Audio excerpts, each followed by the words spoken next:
നമുക്ക് ഒരുപാട് ആളുകൾക്ക് ലൈഫിൽ മാഡം പറഞ്ഞ പോലെ മാറ്റം വരുത്തിയിട്ടുള്ള ഒരു ഓപ്പർച്യൂണിറ്റിയാണ്. അതിലേക്കാണ് എല്ലാവരെയും കൊണ്ടുവരുന്നത്. നമുക്ക് ജസ്റ്റ് നോക്കാം എന്താണ് നമ്മുടെ കമ്പനി അല്ലെ,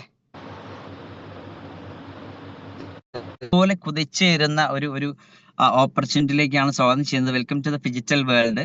അല്ലെ, ഫിസിക്കലായിട്ടും ഡിജിറ്റലായിട്ടും നമുക്ക് സ്ഥിരമായിട്ട് വരുമാനം ഉണ്ടാക്കാൻ പറ്റുന്ന സിമ്പിൾ ഒരു മെത്തേഡ് അല്ലെ, ആ ഒരു മേഖലയിലേക്കാണ് ക്ഷണിക്കുന്നത്. ഓക്കെ, അപ്പൊ നമുക്കറിയാം കാലഘട്ടം അല്ലെ ഒരുപാട് മാറി, കാലഘട്ടം ഒരുപാട് മാറി പോകുന്ന ഈ ഒരു സിറ്റുവേഷനിൽ നമുക്ക് ഈ ഒരു കാലഘട്ടത്തിന്റെ ടെക്നോളജീനെ ബേസ് ചെയ്തുകൊണ്ട് ഇപ്പോൾ നമുക്കറിയാം പണ്ട് കാലങ്ങളിൽ നമ്മൾ യൂസ് ചെയ്തിരുന്ന ആ സിസ്റ്റം അല്ല ഇപ്പോൾ ഉള്ളത്. ഒരുപാട് മാറിയിട്ടുണ്ട്. ഇപ്പോൾ AI സിസ്റ്റം വരെ വന്നു അല്ലെ.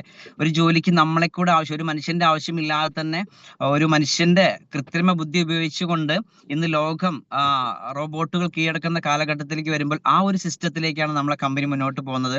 പണ്ടൊക്കെ നമ്മളെ അല്ലെ നമുക്ക് സാധനങ്ങൾ മേടിക്കാൻ പുറത്തുള്ള കടയിൽ പോയിട്ട് കിലോമീറ്റർ നടന്നു പോയി മേടിച്ചിരുന്ന കാലം ഉണ്ടായിരുന്നെങ്കിൽ ഇന്ന് നമുക്കത് വിരലിന്റെ തുമ്പത്ത് തന്നെ കിട്ടാവുന്ന ഒരു സിസ്റ്റത്തിലേക്ക് വന്നു. ആ ഒരു മേഖലയാണ് നമുക്ക് ഇവിടെ കാണിച്ചു തരുന്നത്. നമുക്കറിയാം 4 മേഖലകൾ ഇന്ന് ലോകത്തിൽ തന്നെ ഏറ്റവും കൂടുതൽ ഗ്രോത്തിങ് നടക്കുന്ന, ഏറ്റവും കൂടുതൽ വളർന്നുകൊണ്ടിരിക്കുന്ന 4 മേഖലയെ കൂടി യോജിപ്പിച്ചുകൊണ്ട് മുന്നോട്ട് പോകുന്ന ഒരു വണ്ടർഫുൾ ഓപ്പർച്യൂണിറ്റിയാണ് നമ്മളെ ഫിജിക്കാർട്ട് ഇ-കൊമേഴ്സ് പ്രൈവറ്റ് ലിമിറ്റഡ് എന്ന് പറയുന്നത്. അതിൽ ഫസ്റ്റ് ഒന്ന് നമുക്കറിയാം ഇ-കൊമേഴ്സ്, രണ്ടാമത് ഡയറക്ട് സെല്ലിംഗ്, മൂന്നാമത്തെ റെഫർ മാർക്കറ്റിംഗ്, നാലാമത്തെ ഹെൽത്ത് ആൻഡ് വെൽനസ്. അപ്പൊ അതിൽ ഇ-കൊമേഴ്സ് എടുത്ത് നോക്കാം. നമുക്ക് അറിയാം ആമസോൺ, ഫ്ലിപ്കാർട്ട്, മീഷോ പോലെ ഒരുപാട് പ്ലാറ്റ്ഫോമുകൾ നമുക്ക് ഇന്ന് ലോകത്തിന് കീഴടക്കിക്കൊണ്ട് മുന്നോട്ട് പോകുന്നുണ്ട്. ആ ഒരു മേഖല നമുക്കുണ്ട്. അതുപോലെ തന്നെ ഡയറക്റ്റ് ആയിട്ടുള്ള ഇടനിലക്കാരും പരസ്യക്കാരും ഇല്ലാതെ ഡയറക്റ്റ് നമ്മളെ സാധാരണക്കാരിലേക്ക് വരുമാനം എത്തിക്കുന്ന രീതി, അതുപോലെ തന്നെ റെഫർ ചെയ്തുകൊണ്ട് അല്ലെ, മറ്റൊരാൾക്ക് റെഫർ ചെയ്തുകൊണ്ട് നമുക്ക് വരുമാനം ഉണ്ടാക്കാൻ പറ്റും. അപ്പൊ നാലാമത്തെ നമുക്ക് വെൽനെസ്. നമുക്കറിയാം ലോകത്തില് ഇന്ന് കൊറോണക്ക് വന്നതിന് ശേഷമാണ് നമ്മൾ ആരോഗ്യം എന്താണ് നമ്മൾ മനസ്സിലാക്കുന്നത്. അതുകൊണ്ട് തന്നെ ആരോഗ്യത്തിന് വളരെ ഇമ്പോർട്ടന്റ് കൊടുത്തുകൊണ്ട് നമ്മളെ ശരീരത്തിനെ സംരക്ഷിക്കാൻ പറ്റുന്ന ഒരുപാട് ഘടകങ്ങൾ, ഒരുപാട് പ്രൊഡക്റ്റുകൾ ഉൾപ്പെടുത്തിക്കൊണ്ടും കൂടെ നമുക്ക് കമ്പനി മുന്നോട്ട് പോകുന്നുണ്ട്. അങ്ങനെ ഈ 4 മേഖലകളെയും ഒരൊറ്റ കുടക്കീഴിൽ അണിനിരത്തിക്കൊണ്ടാണ് നമ്മുടെ മാനേജ്മെന്റ് ഈ ഒരു കമ്പനി നമ്മളെ മുമ്പിലേക്ക് എത്തിച്ചു തന്നിട്ടുള്ളത്. അതുപോലെ തന്നെ നമുക്കറിയാം ഇ-കൊമേഴ്സിന്റെ വളർച്ച അല്ലെ, ഓൺലൈൻ റീറ്റെയിൽ റവന്യൂ എടുത്ത് നോക്കുകയാണെങ്കിൽ ശരിക്കും ഒന്ന് ആലോചിച്ച് നോക്കൂ. 2009 അല്ലെ 390 കോടി എത്തി നിൽക്കുമ്പോൾ 2016 അത് 3800 കോടിയും 2026 അല്ലെ 20,000 കോടിയിലേക്കാണ് പോകുന്നത്. കാരണം നമ്മുടെ മുമ്പിൽ തന്നെ ഒരുപാട് ഉദാഹരണങ്ങൾ നമുക്കുണ്ട് അല്ലെ. നോക്കൂ, ഇപ്പൊ നമ്മളൊക്കെ സ്ഥിരമായിട്ട് മൊബൈൽ ഓപ്പൺ ആക്കി നോക്കി കഴിഞ്ഞാൽ ആമസോൺ, ഫ്ലിപ്കാർട്ട്, ഓല, അങ്ങനെ ഇഷ്ടം പോലെ കമ്പനികൾ നമ്മുടെ മുമ്പിലുണ്ട് അല്ലെ. അപ്പൊ അത്രത്തോളം വളർന്നുകൊണ്ടിരിക്കുന്ന, മനുഷ്യന്റെ ടൈം സേവ് ചെയ്യുന്ന, ഒരു മനുഷ്യന് ഏറ്റവും കൂടുതൽ ആവശ്യമായിട്ടുള്ള പ്രൊഡക്റ്റുകൾ സമയത്തെ വിനിയോഗിച്ചുകൊണ്ട്, സമയത്തെ സിമ്പിൾ ആയിട്ട് ഉപയോഗിച്ചുകൊണ്ട് നമ്മുടെ മുമ്പിലേക്ക് എത്തിക്കാൻ പറ്റുന്ന രീതി, അത്രത്തോളം വളർന്നുകൊണ്ടിരിക്കുന്ന രീതി, ആ ഒരു ഇ-കൊമേഴ്സ് മേഖലയുടെ റവന്യൂ എടുത്ത് നോക്കുകയാണെങ്കിൽ ഇനി അങ്ങോട്ടുള്ള കുതിച്ചുചാട്ടം എന്ന് പറയുന്നത് 20,000 കോടിയിലേക്കാണ്. ആ ഒരു മേഖലയിലേക്കാണ് നിങ്ങളെ സ്വാഗതം ചെയ്യുന്നത്. അതുപോലെ തന്നെ നമുക്കറിയാം ഡയറക്ട് സെല്ലിങ്ങിന്റെ ബൂമിങ്. ശരിക്കും നമ്മൾ വിദേശത്തൊക്കെ പോയിട്ടുള്ള ആളുകൾക്ക് മനസ്സിലാക്കാൻ പറ്റും. ഇന്ന് ഒരുപാട് രാജ്യങ്ങളിൽ അല്ലെ, USA, അത് ചൈന, ജപ്പാൻ, അതുപോലെ തന്നെ Korea, Brazil, Germany, Mexico, France, Malaysia, അതുപോലെ തന്നെ ഇന്ത്യ, ഈ രാജ്യങ്ങളുടെയൊക്കെ നിങ്ങൾക്ക് സ്ക്രീനിൽ ശരിക്കും കാണാൻ പറ്റും. ഈ രാജ്യങ്ങളുടെയൊക്കെ ജനസംഖ്യ, പോപ്പുലേഷൻ നിങ്ങൾ എടുത്ത് നോക്കൂ അല്ലെ. അമേരിക്കയിൽ 33 കോടി ജനങ്ങൾ, ചൈന 141 കോടി, ജപ്പാൻ അങ്ങനെ 12 കോടി, കൊറിയ, അങ്ങനെ ഓരോ രാജ്യങ്ങളിലും നമുക്ക് ജനസംഖ്യ കറക്റ്റായിട്ട് കാണാൻ പറ്റും. എന്നാൽ ലാസ്റ്റ് കൊടുത്തിരിക്കുന്ന ഇന്ത്യ അല്ലെ, ലോകത്തിൽ ഏറ്റവും കൂടുതൽ വളർന്നുകൊണ്ടിരിക്കുന്ന, ഏറ്റവും കൂടുതൽ ജനസംഖ്യയുള്ള ഒരു രാജ്യമാണ് ഇന്ന് ഇന്ത്യ. മുമ്പ് ചൈന ആയിരുന്നെങ്കിൽ നമ്മളെ ചൈനനെ കടത്തി വെട്ടിക്കൊണ്ട് ജനസംഖ്യയുടെ കാര്യത്തിൽ ഇന്ത്യ നമ്പർ 1 ആയിരിക്കുന്നു അല്ലെ.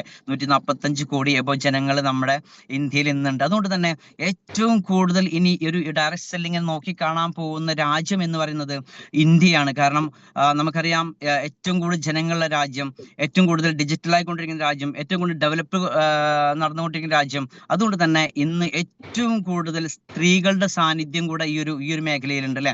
ഇപ്പൊ നമുക്കറിയാം ശതമാനം കൂടുമ്പോൾ അവിടെ നമുക്കറിയാം സ്ത്രീകളാണ് എല്ലാ കാര്യത്തിലും, നമുക്ക് ലേഡീസ് ഫസ്റ്റ് എന്ന് പറയുന്ന പോലെ തന്നെ എല്ലാ കാര്യത്തിലും മുൻപന്തിയിൽ നിൽക്കുന്നത്. ഈ ഒരു മേഖലയിലും ഏറ്റവും കൂടുതൽ ഗ്രോത്ത് ചെയ്യുന്ന ലേഡീസ് ആണ്. അതുകൊണ്ട് തന്നെ ഓരോ രാജ്യങ്ങളുടെയും കണക്കെടുത്ത് നോക്കുമ്പോൾ ഇവിടെയും നമുക്ക് ഇന്ത്യയിലും ഏറ്റവും കൂടുതൽ സാധ്യതയുള്ള ഈ ഒരു മേഖലയാണ് ഡയറക്ട് സെല്ലിംഗ് എന്ന് പറയുന്നത്. ഓക്കെ, അതുപോലെ നമുക്കറിയാം പണ്ട് നമ്മളൊക്കെ പഠിക്കുന്ന കാലഘട്ടത്തിൽ എന്താണ് ഡയറക്ട് സെല്ലിംഗ്, എന്താണ് നെറ്റ്വർക്ക് മാർക്കറ്റിംഗ് നമുക്ക് ആർക്കും അറിയണ്ടായിരുന്നില്ല.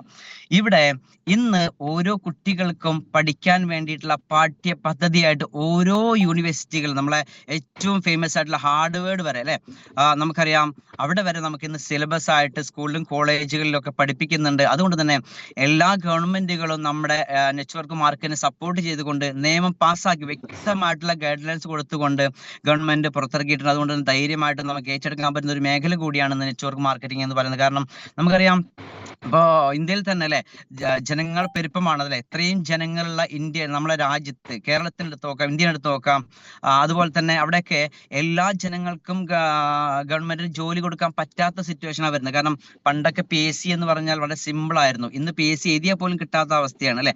അത്രത്തോളം MBA കഴിഞ്ഞ് MCOM കഴിഞ്ഞ് ഡബിൾ ഡിഗ്രി കഴിഞ്ഞിട്ടും വീട്ടിലിരിക്കുന്ന ഒരുപാട് പേർക്ക് ഏറ്റവും വലിയൊരു അവസരമാണ് ഗവൺമെന്റ് ഈ ഒരു നെറ്റ്വർക്ക് മാർക്കറ്റിങ്ങിലൂടെ മൾട്ടി ലെവൽ മാർക്കറ്റിങ്ങിലൂടെ കാഴ്ചവെച്ച് കൊടുക്കുന്നത്. കാരണം ഇനി അങ്ങോട്ട് ഈ ഒരു നെറ്റ്വർക്ക് മാർക്കറ്റിങ്ങിന്റെ കാലമായിരിക്കും. കാരണം എല്ലാ കാര്യത്തിലും ലീഗലായിട്ട് മുന്നോട്ട് പോയിക്കൊണ്ടിരിക്കുകയാണ് നമ്മൾ ഈ ഒരു മേഖല. അതുപോലെ തന്നെ നമുക്കറിയാം ലീഗൽ വശങ്ങൾ അല്ലെ, നമുക്കറിയാം നമ്മുടെ കമ്പനിയുടെ GST വിത്തിൻ കോർപ്പറേറ്റ് സർട്ടിഫിക്കറ്റ്, അതുപോലെ തന്നെ പാൻ കാർഡ്, നമുക്ക് കമ്പനി ശരിക്കും നിങ്ങൾക്ക് കാണാൻ പറ്റും. ഇവിടെ ശരിക്കും നോക്കൂ, ഇവിടെ പാൻ കാർഡിൽ വ്യക്തമായി കൊടുത്തിട്ടുണ്ട് ഫിജിക്കാർഡ് ഇ-കൊമേഴ്സ് പ്രൈവറ്റ് ലിമിറ്റഡ് എന്ന് വ്യക്തമായി കൊടുത്തിട്ടുണ്ട്. അതുപോലെ തന്നെ നമ്മുടെ നിയമങ്ങളെല്ലാം സ്ട്രോങ് ആണ്, വ്യക്തമായിട്ടുള്ള ഗൈഡ് ലൈൻസ്. നമുക്കറിയാം ഓരോ സംസ്ഥാനങ്ങൾക്കും അതത് രീതിയിൽ ഏതൊക്കെ രീതിയിൽ ബിസിനസ് ചെയ്യണം, ഏതൊക്കെ രീതി ചെയ്യേണ്ടത് വ്യക്തമായിട്ട് നമ്മുടെ കമ്പനി ഗൈഡ് ലൈൻസ് തന്നിട്ടുണ്ട്. അതുപോലെ തന്നെ നമുക്കറിയാം ഈ കമ്പനി 2018 ഇനാഗുറേറ്റ് ചെയ്ത സമയത്ത് ഓരോ നമ്മുടെ നാട്ടിലുള്ള കേരളത്തിലുള്ള ഓരോ പത്രമാധ്യമങ്ങളിലും ഔട്ട് ചെയ്തുകൊണ്ട് ജനങ്ങളെ അറിയിച്ചുകൊണ്ട് ഞാനൊരു കമ്പനി തുടങ്ങുന്നു, ജനങ്ങളെ, എൻ്റെ ഇഷ്ടപ്പെട്ട എൻ്റെ നാട്ടുകാരെ എന്ന് പറഞ്ഞുകൊണ്ട് അവരെ എല്ലാം അറിയിച്ചുകൊണ്ട് പബ്ലിക്കിനെ അറിയിച്ചുകൊണ്ട് അല്ലെ 2018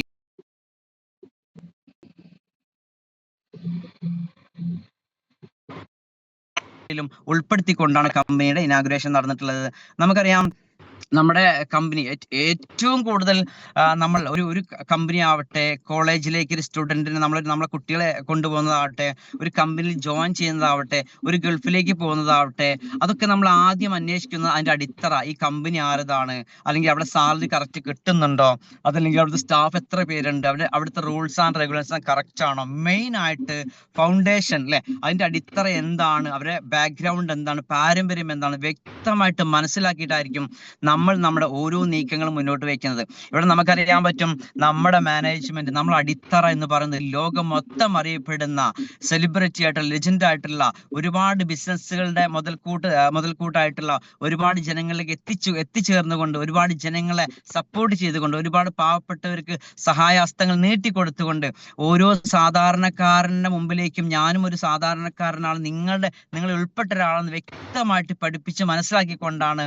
നമ്മളെ കമ്പനിയുടെ മാനേജ്മെന്റ് മുന്നോട്ട് പോകുന്നത്. നമുക്കറിയാം ബോബി ചെമ്മണ്ണൂർ സാറിലെ ഒരു ലിജൻഡാണ്, സെലിബ്രിറ്റിയാണ്, ആര് മുമ്പിലും നെഞ്ചുരിച്ച് പറയാൻ പറ്റുന്ന, ചങ്കൂറ്റത്തോടെ പറയാൻ പറ്റുന്ന ഒരേ ഒരു മുതലാളി. നമുക്കറിയാം ഒരുപാട് കമ്പനികളുടെ ഓണേഴ്സിനെ നമ്മൾ കണ്ടിട്ടുണ്ടായിരിക്കും അല്ലെ, കോട്ടും സൂട്ടൊക്കെ ഇട്ട് പല രീതിയിൽ നമ്മൾ കണ്ടു. പക്ഷെ ഒന്ന് ആലോചിച്ച് നോക്കൂ, നമുക്ക് പറയാൻ പറ്റുന്ന ഒരേ ഒരു മനുഷ്യൻ, ഞാൻ എപ്പോഴും പറയാറുണ്ട് അല്ലെ, 5 അപ്പം കൊണ്ട് 5000 പേർക്ക് വീതിച്ചു കൊടുത്ത ക്രിസ്തുവിന്റെ കഥ. അതുപോലെ തന്നെ നമ്മുടെ ഓരോ കാര്യങ്ങൾ, അതുപോലെ തന്നെ അതാണ് ബോച്ചെന്ന് ഞാൻ പറയും. കാരണം എത്രയോ ജനങ്ങൾക്ക് തൊഴിൽ കൊടുക്കുന്ന, എത്രയോ ജനങ്ങൾക്ക് ഒരു ഫിജിക്കാർഡ് ഇ-കൊമേഴ്സ് പ്രൈവറ്റ് ലിമിറ്റഡ് എന്ന കമ്പനിയുടെ എല്ലാ മാസവും എല്ലാ ദിവസവും വാർഷിക വരുമാനം മറ്റെല്ലാ ഫണ്ടുകളും വാങ്ങിച്ചുകൊണ്ട് ഒരുപാട് ജനങ്ങളെ ഒറ്റ കുടക്കീഴിൽ പിടിച്ചുകൊണ്ട് പോകുന്ന ഒരൊറ്റ മാനേജ്മെന്റ്, അതാണ് നമ്മുടെ കമ്പനിയുടെ മാനേജ്മെന്റ് പേര്. ബോബി ചെമ്മണ്ണൂർ സാറ് ഒരുപാട് ബിസിനസ് ചെയ്യുന്ന ഒരു മഹത് വ്യക്തി. അതുപോലെ തന്നെ നമ്മുടെ കമ്പനി വ്യക്തമായിട്ടുള്ള വിഷൻ ആൻഡ് മിഷൻ ഉണ്ട്. നമുക്കറിയാം ഓരോ സാധാരണക്കാരായിട്ടുള്ള ഉപഭോക്താക്കളിലേക്കും സ്ഥിരമായിട്ട് വരുമാനം എത്തിച്ചു കൊടുത്തുകൊണ്ട്, അതേപോലെ തന്നെ ലോകോത്തര നിലവാരത്തിൽ കമ്പനി ഉയർത്തിപ്പിടിച്ചുകൊണ്ട് എല്ലാ ജനങ്ങളെയും കൂട്ടുപിടിച്ചുകൊണ്ട് വരുമാനം എത്തിച്ചുകൊണ്ട് അവരെ ഉന്നതിയിലേക്ക് എത്തിക്കുന്നതോടൊപ്പം നമ്മളെ കമ്പനിയാണ് വേൾഡ് വൈഡ് ആയിട്ട് ആമസോൺ, ഫ്ലിപ്കാർട്ടിന് അപ്പുറത്തേക്ക് കുതിച്ചു വരാൻ പോകുന്ന വ്യക്തമായിട്ടുള്ള വിഷൻ ആൻഡ് മിഷൻ ക്രിയേറ്റ് ചെയ്തുകൊണ്ടാണ് കമ്പനി മുന്നോട്ട് പോകുന്നത്. നമുക്കറിയാം അതിനപ്പുറത്തേക്ക് വേറൊരു കാര്യം കൂടിയില്ലേ, നമുക്ക് ഇൻഫ്രാസ്ട്രക്ചറിനെ കുറിച്ച് പറയുകയാണെങ്കിൽ നമുക്കറിയാം വേൾഡിലെ ഇന്ന് വരെ നിങ്ങൾക്കറിയാം ഇ കോമേഴ്സിൽ ഏതെങ്കിലും ഒരു കമ്പനിക്ക് എവിടെയാണ് നമ്മുടെ ഹെഡ് ക്വാർട്ടേഴ്സ് എന്ന് പറഞ്ഞാൽ ചൂണ്ടിക്കാണിച്ചു കൊടുക്കാൻ ഉണ്ടാവില്ല. ഇവിടെ വ്യക്തമായിട്ട് നമുക്ക് എന്തുണ്ട്, ഹെഡ് ക്വാർട്ടേഴ്സുകളുണ്ട്, അതുപോലെ വെയർ ഹൗസുകളുണ്ട്, സ്ഥാപനങ്ങളിൽ എല്ലാ ഡീറ്റെയിൽസും ഇവിടെ കൊടുത്തിട്ടുണ്ട്. അതുപോലെ തന്നെ നമുക്ക് ഇഷ്ടം പോലെ പിക്കപ്പ് സെന്ററുകളും സൂപ്പർ സ്റ്റോറുകളും കമ്പനിക്കുണ്ട്. നമ്മുടെ സൂപ്പർ സ്റ്റോറിൽ നമുക്ക് ആവശ്യമായിട്ടുള്ള പ്രൊഡക്റ്റുകൾ വാങ്ങിക്കാൻ പറ്റുന്ന രീതിയിലേക്ക് അറേഞ്ച് ചെയ്തിട്ടുണ്ട്. അതുപോലെ സ്വന്തമായിട്ടുള്ള ബ്രാൻഡുകൾ ഒരുപാട് സ്വന്തം ബ്രാൻഡുകൾ നമുക്കുണ്ട്. അത് തന്നെയാണ് നമ്മുടെ കമ്പനിയുടെ ഏറ്റവും വലിയ എന്താ പറയാ പെർഫെക്റ്റ് അല്ലെങ്കിൽ ഏറ്റവും വലിയ ഹൈ എന്ന് പറയുന്നത്. നമ്മുടെ സ്വന്തമായിട്ട് കമ്പനിക്ക് ഒരുപാട് ബ്രാൻഡുകളുണ്ട്. ആര്യസൂക്തയുടെ ക്ലീനിങ് ഐറ്റംസ് മുതൽ ഫിജിഗ്രീന്റെ പലചരക്ക് മുതൽ ഡീയുടെ ലെതർ ഐറ്റംസ്, ബോബീസിന്റെ കറി മസാലകൾ, ലീവറിന്റെ പാത്രങ്ങൾ മുതൽ ചിവോൺ, അങ്ങനെ ഇഷ്ടം പോലെ നിരവധി ഓൺ പ്രൊഡക്റ്റുകൾ നമുക്കുണ്ട്. അതുപോലെ തന്നെ ഇത്രയും കേട്ട സ്ഥിതിക്ക് നിങ്ങൾക്ക് അറിയാൻ പറ്റും എങ്ങനെയാണ് നമ്മൾ ഈ ഒരു കമ്പനി ഏറ്റെടുക്കുക. ഞാൻ പറഞ്ഞു, ഡിഗ്രിയോ ഡബിൾ ഡിഗ്രിയോ അല്ലെങ്കിൽ MCOMോ BCOM അല്ലെങ്കിൽ മറ്റുള്ള ഒരു നിബന്ധനകളും ഇല്ലാതെ ഏതൊരു സാധാരണക്കാരനും വളരെ സിമ്പിളായിട്ട് മിനിമം 2, 3, 4 വർഷം കൊണ്ട് ലൈഫിനെ സെറ്റ് ചെയ്യാൻ പറ്റുന്ന ഈ ഒരു ബിസിനസ് എങ്ങനെ നിങ്ങളുടെ കയ്യിലേക്കും എത്തുമെന്നുള്ളതാണ്. സിമ്പിളാണ് എൻ്റെ പ്രിയ സഹോദരന്മാരെ. നമ്മുടെ കറക്റ്റ് ഡീറ്റെയിൽസ് നമ്മൾ നിൽക്കുന്ന ഏരിയയിലെ നമ്മൾ ആധാർ, അതുപോലെ തന്നെ pan card details correct KYC കൊടുത്തുകൊണ്ട് നിങ്ങൾക്ക് ഈ കമ്പനിയുടെ ഒരു സ്റ്റോർ എടുക്കാവുന്നതാണ്. അതിന്റെ ഫോമും കാര്യങ്ങളൊക്കെ, ഡീറ്റെയിൽസ് എടുക്കാനുള്ള ഫോമും കാര്യങ്ങളൊക്കെ ഇവിടെ കൊടുത്തിട്ടുണ്ട്. ഇവിടെ ഈ സ്റ്റോർ എടുത്തു കഴിഞ്ഞാൽ ഇപ്പൊ നിങ്ങൾ എന്ത് ചെയ്തു, നിങ്ങളെ KYC ഡീറ്റെയിൽസും കാര്യങ്ങളും അഡ്രസ്സ് എല്ലാം കൊടുത്തുകൊണ്ട് ഈ കമ്പനിയുടെ ഒരു പാർട്ട്ണർ സ്റ്റോർ നിങ്ങൾ എടുത്തു കഴിഞ്ഞാൽ ഇതെങ്ങനെ പ്രൊമോഷൻ നടത്താന്നുള്ള സിമ്പിൾ ആണ്. നിങ്ങൾ എല്ലാ മാസവും നിങ്ങളെ ഫോണിൽ മിനിമം 300 രൂപയുടെ നെറ്റെങ്കിലും കയറ്റുന്നുണ്ടാവുമല്ലോ, അല്ലെങ്കിൽ 350 രൂപയുടെ നെറ്റ് കയറ്റുമല്ലോ. അതുകൊണ്ട് ഫോൺ ഉപയോഗിച്ചുകൊണ്ട്, നിങ്ങൾ കയറ്റുന്ന നെറ്റ് ഉപയോഗിച്ചുകൊണ്ട് ലക്ഷങ്ങൾ സമ്പാദിക്കാൻ പറ്റും ഇത് പ്രൊമോട്ട് ചെയ്യുകയാണെങ്കിൽ. അതുപോലെ തന്നെ നിങ്ങൾക്ക് എന്ത് ചെയ്യാൻ പറ്റും, ഫിസിക്കലായിട്ട് നിങ്ങൾക്ക് പ്രൊമോട്ട് ചെയ്യാം. ഒരു ക്രൈറ്റീരിയയും ഇല്ലാതെ, മുതൽ മുടക്കില്ലാതെ നമ്മളെ വീട്ടിലേക്ക് വേണ്ട സാധനങ്ങൾ മാത്രം മേടിച്ചുകൊണ്ട് നിങ്ങൾ ഈ ബിസിനസ് എടുത്തു കഴിഞ്ഞാൽ ഓൺലൈനായിട്ടും ഫിസിക്കലായിട്ടും നിങ്ങൾക്ക് പ്രൊമോട്ട് ചെയ്യാൻ പറ്റും. അതുപോലെ തന്നെ നിങ്ങൾക്ക് എന്ത് ചെയ്യാം, ഈ ഒരു ബിസിനസ്സും നമ്മുടെ പുറത്തുള്ള നമ്മളിപ്പോ ഒരു ബിസിനസ് നമ്മൾ വ്യത്യാസം എന്താണെന്നുള്ളത് ഇപ്പൊ നോക്കൂ. ട്രേഡ് വിത്ത് ടെക്നോളജിയിൽ പറയുകയാണെങ്കിൽ നമുക്കറിയാം 10, 30, 40, 50 ലക്ഷം മുടക്കിയിട്ട് നമ്മൾ പുറത്ത് ഒരു ട്രഡീഷണൽ ഒരു കട, ഒരു സാധാ ഒരു കച്ചവടം നടത്തുകയാണെങ്കിൽ ലക്ഷങ്ങളുടെ മുടക്ക് നമുക്കുണ്ട് അല്ലെ. എന്നാൽ അവിടെ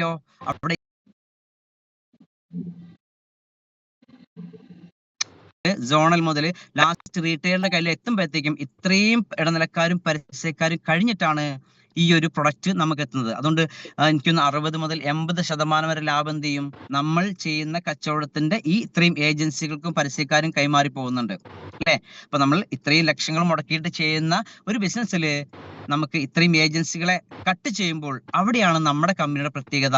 ഇ കൊമേഴ്സും നമ്മളെ കമ്പനിയൊക്കെയുള്ള ഏറ്റവും ഇമ്പോർട്ടൻ്റ് എന്ന് പറഞ്ഞാൽ, ഞാൻ ഫസ്റ്റ് പറഞ്ഞ ലക്ഷങ്ങൾ 10-50 ലക്ഷം മുടക്കി ചെയ്യുന്ന ഒരു ബിസിനസ്സിൽ ഇത്രയും ഏജൻസികളും പരസ്യക്കാരും ഉണ്ടാവും. അവിടെ നമുക്ക് ലാഭം 60 മുതൽ 80% ലാഭം ഏജൻസികൾക്കും പരസ്യക്കാരും പോകുന്നുണ്ടെങ്കിൽ, ഇവിടെ നമ്മളെ പ്ലാറ്റ്ഫോമിലേക്ക് ഫിജിക്കാർഡ് ഇ കൊമേഴ്സിൽ വരികയാണ്, ഡയറക്റ്റ് സെല്ലിംഗിൽ വരികയാണെങ്കിൽ അത്രയും ഇടനിലക്കാരെയും പരസ്യക്കാരെയും കട്ട് ചെയ്തുകൊണ്ട് 60 മുതൽ 80% വരെ ലാഭം നമ്മുടെ കയ്യിലേക്ക് നമ്മുടെ മാനേജ്മെന്റ് ഭവിച്ചുകൊണ്ട് തരുന്നതാണ് നമ്മുടെ കമ്പനിയുടെ ഏറ്റവും വലിയ ഹൈപ്പ് എന്ന് പറയുന്നത്.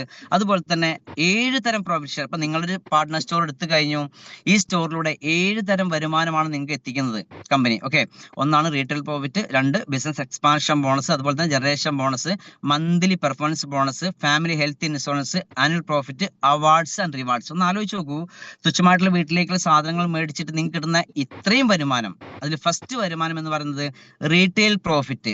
എന്താണ് റീറ്റെയിൽ പ്രോഫിറ്റ്?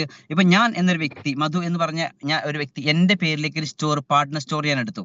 എന്റെ സ്റ്റോർ വഴി ഏതൊരു വ്യക്തിയും ഏതൊരു പ്രൊഡക്റ്റ് മേടിച്ചു പോയാലും അതിന്റെ ഒരു ലാഭം എന്റെ അക്കൗണ്ടിലേക്ക് തന്നെ കമ്പനി തരുന്നുണ്ട്. അതിനെയാണ് റീറ്റെയിൽ പ്രോഫിറ്റ് എന്ന് പറയുന്നത്. അതുപോലെ തന്നെ നമുക്കറിയാം ഈ കമ്പനിക്ക് ഫ്രാഞ്ചൈസി കൊടുക്കാൻ പറ്റും. ഇപ്പോ എനിക്ക് കെയർ ബേക്കറിയുടെ ഫ്രാഞ്ചൈസി എടുക്കാം, പക്ഷെ ലക്ഷങ്ങളുടെ മുടക്കുണ്ട്. പക്ഷെ ഫിജിക്കാർഡിന്റെ ഫ്രാഞ്ചൈസി എടുക്കാനോ ലക്ഷങ്ങളുടെ മുടക്കില്ല, എനിക്ക് 2, 3, 4 വർഷം കൊണ്ട് ലൈഫ് സെറ്റ് ചെയ്യാനും പറ്റും. ഇവിടെയാണ് ഇമ്പോർട്ടന്റ് എന്ന് പറയുന്നത്. നോക്കൂ, ഞാൻ എടുത്ത എന്റെ പാർട്ട്ണർ സ്റ്റോറിന്റെ ഫ്രാഞ്ചൈസി എനിക്ക് എന്ത് ചെയ്യാം, ബിസിനസ് ചെയ്യാൻ താല്പര്യമുള്ള ആർക്ക് വേണമെങ്കിലും ഷെയർ ചെയ്ത് കൊടുക്കാം. അപ്പോൾ ഞാൻ എൻ്റെ സ്റ്റോർ വഴി കൊടുക്കുന്ന പാർട്ട്ണർ സ്റ്റോറിലൂടെയൊക്കെ കച്ചവടം തുരുതുര നടക്കുമ്പോൾ അവിടെ നടക്കുന്ന കച്ചവടത്തിന്റെ വരുമാനം എൻ്റെ അക്കൗണ്ടിലേക്കാണ് വരുന്നത്. ഇവിടെ നമ്മളൊരു പാർട്ട്ണർ സ്റ്റോർ എടുത്തിട്ട് ആ പാർട്ട്ണർ സ്റ്റോറിന്റെ ഫ്രാഞ്ചൈസി കൊടുക്കുമ്പോൾ ഓരോ ഫ്രാഞ്ചൈസിയിലൂടെയും ഓരോ സെയിൽസുകളെയും മാച്ച് ചെയ്തുകൊണ്ട് കച്ചവടം നടക്കുമ്പോൾ നമുക്ക് 20 രൂപ നമ്മളെ അക്കൗണ്ടിലേക്ക് കിട്ടും. അതുപോലെ തന്നെ 100 സെയിൽസുകളിൽ തന്റെ സെയിൽ നടക്കുന്നെങ്കിൽ കച്ചവടം നടക്കുന്നെങ്കിൽ 2000 രൂപ കിട്ടും. 500 സെയിൽസുകളിൽ നടക്കുന്നെങ്കിൽ 10,000 രൂപ കിട്ടും. ചിലപ്പോൾ ഒരേപോലെ കച്ചവടം നമ്മളെ എല്ലാ ഷോപ്പിലൂടെയും നടന്നോണമെന്നില്ലല്ലോ അല്ലെ. അങ്ങനെ ആകുമ്പോൾ ഏറ്റവും കുറഞ്ഞ കച്ചവടം ഏത് ഷോപ്പിലൂടെയാണ് ഏത് സ്റ്റോറിലൂടെയാണ് നടക്കുന്നത് അതിന് മാച്ച് ചെയ്തുകൊണ്ട് 500 ആണെങ്കിൽ 500ഉം 1000 ആണ് നടക്കുന്നെങ്കിൽ 500നെ മാച്ച് ചെയ്തുകൊണ്ട് 1000 രൂപ നമ്മളെ അക്കൗണ്ടിൽ കിട്ടുകയും ചെയ്യും. നെക്സ്റ്റ് ഒരു 500 നെക്സ്റ്റ് ഡേയിലേക്ക് അടുത്ത ദിവസത്തിലേക്ക് ക്യാരി ഫോർവേഡ് ആയിട്ട് നിൽക്കുകയും ചെയ്യും. ഒരു വോളിയം പോലും നമുക്ക് നഷ്ടപ്പെടുന്നില്ല. ഓരോ ദിവസങ്ങളും നടക്കുന്ന കച്ചവടം അങ്ങനെ നമ്മളെ അക്കൗണ്ടിൽ കയറിക്കൊണ്ടിരിക്കും. അങ്ങനെ ഒരു ദിവസം കമ്പനി ഒരു ലിമിറ്റ് വെച്ചിട്ടുണ്ട്. കാരണം കമ്പനിയുടെ സേഫ് ഇത് തന്നെയാണ് കമ്പനിയുടെ ഏറ്റവും വലിയ സേഫ് എന്ന് പറയുന്നത്. അൺലിമിറ്റഡ് അല്ല. ഇവിടെ 1500 വോളിയം വരെ ഒരു ദിവസം 30,000 വരെ നമ്മുടെ അക്കൗണ്ടിലേക്ക് കിട്ടുന്ന വരുമാന മാർഗമാണ് ബിസിനസ് എക്സ്പാൻഷൻ ബോണസ് എന്ന് പറയുന്നത്. ഇവിടെ ഈ എക്സ്പാൻഡ് ചെയ്താൽ കിട്ടുന്ന ഒരു ദിവസത്തെ വരുമാനം 30,000 രൂപയാണ്. അതിൽ നിന്ന് ടാക്സ് കട്ട് ചെയ്തിട്ട് 28,500 നമ്മളെ അക്കൗണ്ടിലേക്ക് കിട്ടുകയും ചെയ്യും. ഓക്കെ, അത് കൂടാതെ നമുക്ക് എന്തുണ്ട്, മൂന്നാമത്തെ ഒരു വരുമാനമുണ്ട് സഹോദരന്മാരെ, ജനറേഷൻ ബോണസ്. ഇവിടെയാണ് ഏറ്റവും വലിയ ഇമ്പോർട്ടൻ്റ് എന്ന് പറയുന്നത്. അൺലിമിറ്റഡ് ആണ്. നമ്മൾ ത്രൂ വരുന്ന കസ്റ്റമർ അല്ലെ, നമ്മൾ ത്രൂ വരുന്ന കസ്റ്റമർ വീണ്ടും നമ്മളെ സ്റ്റോർ വഴി റീപർച്ചേസ് ചെയ്യുമ്പോൾ അതിന്റെ 20 മുതൽ 50% വരെ നമ്മളെ അക്കൗണ്ടിലേക്ക് തന്നെ കമ്പനി തിരിച്ചു തരുന്നുണ്ട്. ആലോചിച്ച് നോക്കൂ, നമ്മൾ വീണ്ടും നമ്മളെ ത്രൂ വരുന്ന കസ്റ്റമർ റീപർച്ചേസ് ചെയ്യുമ്പോൾ അതിന്റെ 20 മുതൽ 50% വരെ നമ്മളെ അക്കൗണ്ടിലേക്ക് തിരിച്ചു തരുന്ന രീതിയാണ് ജനറേഷൻ ബോണസ് എന്ന് പറയുന്നത്. അതുപോലെ തന്നെ ഈ കമ്പനിയുടെ ഏറ്റവും വലിയ ഇമ്പോർട്ടന്റ്, ഈ കമ്പനിക്ക് മൂന്നാമത്തെ ഒരു സ്റ്റേജ് ഉണ്ട്, സെയിൽസ് മാനേജർ.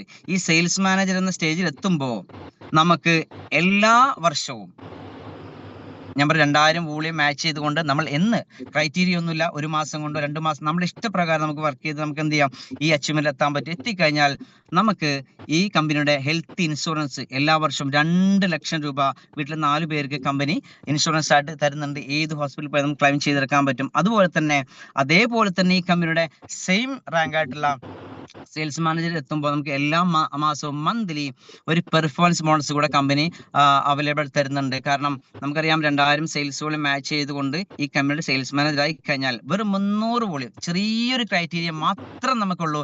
ആ 300 വോളിയം ക്രൈറ്റീരിയ മാച്ച് ചെയ്ത് കഴിഞ്ഞാൽ നമുക്ക് എല്ലാ മാസവും കമ്പനി എന്ത് തരുന്നുണ്ട്, മിനിമം മന്ത്ലി ഒരു സാലറി പോലെ മന്ത്ലി പെർഫോമൻസ് ബോണസ് ആയിട്ട് നമ്മളെ അക്കൗണ്ടിലേക്ക് തരുന്നുണ്ട്. എന്ന് ആലോചിക്കുക, ഒരു ഗവൺമെന്റ് ജോലിക്കാരൻ 10, 30, 40 വർഷം ജോലി ചെയ്തിട്ട് റിട്ടയർഡ് ആവുമ്പോഴാണ് വർക്ക് ചെയ്യാതെ വരുമാനം കിട്ടുന്നത് അല്ലെ.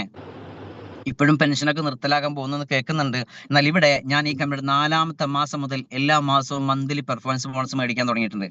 അതും പാർട്ട് ടൈം ആയിട്ട് മാത്രം ചെയ്തോളൂ. ആലോചിച്ച് നോക്കുക, ഇവിടെ നമ്മൾ ചെയ്യുന്ന ജോലിയുടെ കൂട്ടത്തുകൂടെ ചെയ്യാൻ പറ്റും, നമ്മൾ പഠിക്കുന്ന കൂട്ടത്തുകൂടെ ചെയ്യാൻ പറ്റും. നമ്മൾ ഏതൊരു കാര്യത്തിൽ ഏത് മേഖലയിൽ നിന്നാലും എവിടെ നിന്നാലും ചെയ്യാൻ പറ്റുന്ന ഒരേ ഒരു അവസരമാണ് നമ്മുടെ കമ്പനിയുടെ ഈ ഒരു ബിസിനസ് എന്ന് പറയുന്നത്. ഇവിടെ നമുക്ക് എല്ലാ മാസവും ഒരു സാലറി പോലെ പെർഫോമൻസ് ബോണസ് കിട്ടുന്നുണ്ടെങ്കിൽ അത് തന്നെയാണ് കമ്പനിയുടെ ഏറ്റവും വലിയ ഹൈലൈറ്റ് എന്ന് പറയുന്നത്. ഓക്കെ, അതുപോലെ നമുക്കറിയാം വാർഷിക വരുമാനം. ഒരു വർഷം നടക്കുന്ന ടോട്ടൽ ടേൺ ഓവറിന്റെ 0.5 മുതൽ 1.5% വരെ ഈ കമ്പനിയുടെ 11, 12, 13 അച്ചീവ്മെന്റ് നേടിയിട്ടുള്ള എല്ലാ വ്യക്തികൾക്കും കമ്പനി വീതിച്ചു കൊടുക്കുന്നുണ്ട്. അപ്പൊ വാർഷിക വരുമാനം നമുക്ക് എന്തുകൊണ്ടാണ് തരുന്നത്? ഇപ്പൊ ഞാൻ KR ബേക്കറി അല്ലെങ്കിൽ മറ്റേതെങ്കിലും ലുലുയുടെ ഒരു പാർട്ട്ണർ ആണെങ്കിൽ മാത്രമാണ് എനിക്ക് എന്ത് ചെയ്യാൻ പറ്റുക, അതിന്റെ വാർഷിക വരുമാനം കിട്ടുക അല്ലെ. ആസ് എ പാർട്ട്ണർ, ആ പാർട്ട്നേഴ്സിന് മാത്രമാണ് ബിസിനസിന് ലാഭത്തിന്റെ ശതമാനം കൊടുക്കാൻ പറ്റും. ഇവിടെയും അതിനാണ് വലിയ ഇമ്പോർട്ടന്റ് എന്ന് പറയുന്നത്. കാരണം നമ്മൾ ഈ കമ്പനിയുടെ പാർട്ട്നേഴ്സ് ആണ്. അതുകൊണ്ട് തന്നെ നമുക്ക് വാർഷിക വരുമാനവും കമ്പനി വീതിച്ചു തരുന്നത്. എത്ര മനോഹരമാണല്ലേ. തുച്ഛമായിട്ടുള്ള നമ്മുടെ വീട്ടിലേക്ക് വേണ്ട സാധനം മാത്രം മേടിച്ചിട്ടാണ് ഈ ഒരു വാർഷിക വരുമാനം കമ്പനി തരുന്നത്. അതുപോലെ തന്നെ ഇതെല്ലാം കൂടാതെ ഇത്രയും വരുമാനങ്ങൾ നിങ്ങൾ ഇപ്പൊ കേട്ട് കഴിഞ്ഞു അല്ലേ. ഇതിന്റെ പുറത്തേക്കാണ് ഇനി അവാർഡ്സ് ആൻഡ് റിവാർഡ്സ് വരുന്നത്. കാരണം ഈ കമ്പനിയുടെ 6ാമത്തെ സ്റ്റേജ് ആയിട്ടുള്ള DSM, ഡിവിഷണൽ സെയിൽസ് മാനേജർ എന്ന അച്ചീവ്മെന്റിൽ എത്തുമ്പോൾ നമുക്ക് 50,000 രൂപയുടെ റൈഡർ ഫണ്ട് തരുന്നുണ്ട്. അപ്പൊ ആലോചിച്ച് നോക്കുക, ഈ കച്ചവടത്തിന്റെ പുറമെ സെയിൽസിൽ നിന്ന് കിട്ടുന്ന വരുമാനത്തിന് പുറമെയാണ് ഓരോ അച്ചീവ്മെന്റ് എത്തുമ്പോൾ നമുക്ക് അവാർഡ്സുകൾ തരുന്നത് അല്ലെ. 6ാമത്തെ അച്ചീവ്മെന്റ് നമുക്ക് 50,000 ഫണ്ട് തരുന്നുണ്ട് നമ്മളെ അക്കൗണ്ടിലേക്ക്.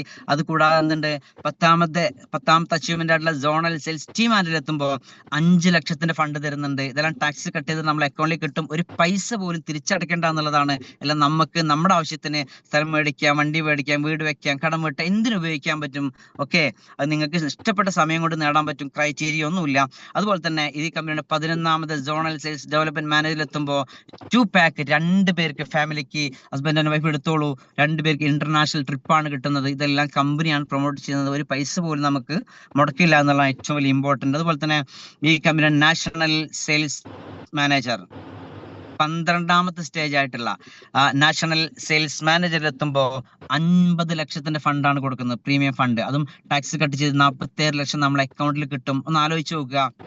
ഞാൻ നിങ്ങളോട് പറയാണ്, എത്രയോ വർഷം ഗൾഫിൽ നിന്നിട്ട് 12, 20, 25 വർഷം നിന്നിട്ട് 30 വർഷം നിന്നിട്ട് നാട്ടിൽ സെക്യൂരിറ്റി പണിക്ക് പോകുന്നവരുണ്ട്. എന്നാൽ ഇവിടെ 2, 3, 4 വർഷം കൊണ്ട് നിങ്ങളുടെ ലൈഫിൽ ചിന്തിച്ചു നോക്കണ്ട്. 2 വർഷം കൊണ്ട് 50 ലക്ഷം മേടിച്ചവരുണ്ട്, 3 വർഷം കൊണ്ട് മേടിച്ചവരുണ്ട്, 4 വർഷം കൊണ്ട് മേടിച്ചവരുണ്ട്. അവർ ചോയ്സ്, നമ്മുടെ ഇഷ്ടപ്രകാരം നിങ്ങൾ ഈ കമ്പനിയെ ആത്മാർത്ഥമായി സ്നേഹിക്കുകയാണെങ്കിൽ തുച്ഛമായ സമയം കൊണ്ട് 50 ലക്ഷം നേടാൻ പറ്റും. എന്നാൽ നിങ്ങൾ ജോലിയാ ചെയ്യുന്നെങ്കിൽ നിങ്ങൾ ആലോചിച്ച് നോക്കുക, എത്ര വർഷം എടുത്താലാണ് ഒരു 50 ലക്ഷത്തിന്റെ ഫണ്ട് നിങ്ങളെ കയ്യിലേക്ക് എത്താൻ പറ്റുന്ന ആലോചിച്ച് നോക്കുക. ഓക്കെ, 50 ലക്ഷം കിട്ടുന്നുണ്ട് 12ൽ എത്തുമ്പോൾ. എന്നാൽ ലാസ്റ്റ് ആൻഡ് ഫൈനൽ ഈ കമ്പനിയുടെ national sales team manager 13 achievement മാത്രമാണ് നമ്മളെ കമ്പനിക്ക് ഉള്ളത്. ഈ 13ാമത്തെ അച്ചീവ്മെന്റ് ആയിട്ടുള്ള നാഷണൽ സെയിൽസ് ടീം മാനേജർ എത്തുമ്പോൾ 1 കോടി ഹാപ്പി ഹോം ഫണ്ട്, 1 കോടി വില്ല ഫണ്ടാണ് കമ്പനി തരുന്നത്. എന്റെ സഹോദരന്മാരെ ഒന്ന് ആലോചിച്ച് നോക്കുക. ഇതിൽ വീട് വെക്കണം എന്ന് ആലോചിക്കുന്നവരുണ്ടായിരിക്കാം, സ്ഥലം മേടിക്കണം എന്ന് ആലോചിക്കുന്നുണ്ടായിരിക്കാം, പല ബിസിനസ് തുടങ്ങിയിട്ട് പല കാശും പോയവരുണ്ടായിരിക്കാം. അവരോടൊക്കെ എനിക്ക് ഒന്നേ പറയാനുള്ളൂ, ഈ ബിസിനസ്സിൽ ഈ ഓപ്പർച്യൂണിറ്റി കേൾക്കാൻ വന്നിരിക്കുന്ന ഓരോ വ്യക്തികളിലും, നിങ്ങൾ ആദ്യമായിട്ട് കേൾക്കുന്ന എത്ര വ്യക്തികളുണ്ടോ നിങ്ങൾ എഴുതി വെച്ചോളൂ. സീരിയസ് ആയിട്ട് നിന്നാൽ ഈ ഹാപ്പി ഹോം 1 കോടി വില്ലാ ഫണ്ട് മേടിക്കാൻ ചുരുങ്ങിയ 2, 3, 4 വർഷം മതി. ഇത് തന്നെയാണ് ഇമ്പോർട്ടന്റ് എന്ന് പറയുന്നത്. 1 കോടി വില്ലാ ഫണ്ട് ടാക്സ് കട്ട് ചെയ്തുകൊണ്ട് 95 ലക്ഷം നിങ്ങളുടെ അക്കൗണ്ടിലേക്കാണ് കമ്പനി തരുന്നത്. കാരണം എല്ലാം ട്രാൻസ്പെറന്റ് ആണ്. അക്കൗണ്ടിലേക്ക് നമ്മൾ അധ്വാനിച്ച കാശ് ഡെയിലി മന്ത്ലി അവാർഡ്സുകളായിട്ടും കമ്പനി തരുന്നുണ്ട്. ഓക്കെ, അതുപോലെ തന്നെ നമ്മളെ അച്ചീവ്മെന്റ് റാങ്കും അതുപോലെ തന്നെ ക്രൈറ്റീരിയയും കാരിഫറോടൊക്കെ കാണുന്നത്. ഫസ്റ്റ് നമുക്കറിയാം 500 സെയിൽസുകളെ നമ്മൾ കമ്പനിയുടെ മാച്ച് ചെയ്ത് തന്നാൽ സെയിൽസ് എക്സിക്യൂട്ടീവ്, 2ാമത്തെ 1000 ഡെവലപ്മെന്റ് എക്സിക്യൂട്ടീവ്, 3ാമത്തതാണ് ഞാൻ പറഞ്ഞ സെയിൽസ് മാനേജർ 2000 സെയിൽസുകൾ. അവിടെ തൊട്ടാണ് നമുക്ക് മന്ത്ലി ഒരു ഇൻകം സ്റ്റാർട്ട് ആവുന്നത്. അങ്ങനെ 13 achievement national sales team manager വരെ നമുക്കുണ്ട്. പിന്നെ നമുക്കറിയാം, ഇത് ഇത്രയും കേട്ട സ്ഥിതിക്ക് നിങ്ങൾക്ക് അറിയാൻ പറ്റും എങ്ങനെയാണ്, എന്താണ്, ഞാൻ എന്ത് ചെയ്യണം, അല്ലെങ്കിൽ എനിക്കിതൊക്കെ സിമ്പിൾ ആണ്. എന്നെ കൊണ്ട് ഒരു സാധാ കൃഷിക്കാരന്റെ മോനായിട്ടുള്ള, എൻ്റെ അച്ഛന്റെ പേര് രാമൻ എന്നാണ്, ഒരു സാധാ കൃഷിക്കാരന്റെ മോനായിട്ടുള്ള എന്നെ കൊണ്ട് പറ്റുമെങ്കിൽ, സാധാ ക്വാളിഫിക്കേഷൻ എന്നെ കൊണ്ട് പറ്റുമെങ്കിൽ, ഇവിടെ ഇരിക്കുന്ന ഓരോ വ്യക്തികളെ കൊണ്ടും ഇത് ചെയ്യാൻ പറ്റും. വ്യക്തമായിട്ടുള്ള സിസ്റ്റവും കമ്പനി മാനേജ്മെന്റ് സപ്പോർട്ടും എല്ലാം കറക്റ്റായിട്ട് നമുക്ക് പഠിപ്പിച്ചു തരാനുള്ള എല്ലാ സംവിധാനങ്ങളും കമ്പനി ഒരുക്കിയിട്ടുണ്ട്. അതുപോലെ തന്നെ നിങ്ങൾ ആരും തന്നെ ഒറ്റയ്ക്ക് ഒന്നും ചെയ്യേണ്ട ആവശ്യമില്ല. എല്ലാ സപ്പോർട്ടും നമ്മൾ ലീഡേഴ്സും കമ്പനിയും ഒറ്റയ്ക്കല്ല, നമ്മൾ ഒന്നായിട്ട് ചെയ്യാൻ പറ്റുന്ന ഏറ്റവും വളരെ സിമ്പിൾ ആയിട്ട് ചെയ്യാൻ പറ്റുന്ന ഒരേ ഒരു അവസരമാണ് കമ്പനിയുടേത്. അതുപോലെ നമ്മുടെ കോർപ്പറേറ്റ് ഓഫീസുകളും അതിന്റെ ലോജിസ്റ്റിക്കിന്റെ ഡിവിഷനും മറ്റുള്ള എല്ലാ ഓഫീസിന്റെ സ്ഥാപനത്തിന്റെയും ഡീറ്റെയിൽസ് ആണ് നിങ്ങളിവിടെ കാണുന്നത്. ഇതാണ് കമ്പനി എന്ന് പറയുന്നത്. നിങ്ങൾക്കറിയാൻ പറ്റും, ഇപ്പോൾ ഇത്രയും ഞാൻ സംസാരിച്ചു, ഇത്രയും ഞാൻ പറഞ്ഞു, നിങ്ങൾക്ക് മനസ്സിലായിട്ടുണ്ടാവും അല്ലെ, എങ്ങനെ എന്ത് എന്നൊക്കെ. ഇപ്പൊ ഒന്ന് ആലോചിച്ച് നോക്കൂ, നമ്മുടെ കമ്പനിയുടെ വ്യക്തമായിട്ടുള്ള പ്ലാൻ അല്ലെ ഞാൻ നിങ്ങൾക്ക് കാണിച്ചു തന്നു. ഇനി ഡൗട്ടുകളൊക്കെ നിങ്ങൾക്ക് ഉണ്ടായിരിക്കാം. ഓക്കെ, അപ്പൊ ഞാൻ പറയുന്നത്, എന്നെ പോലെയുള്ള ഒരു സാധാരണക്കാരനെ കൊണ്ട് ഇത്രയും ചെയ്യാൻ പറ്റുമെങ്കിൽ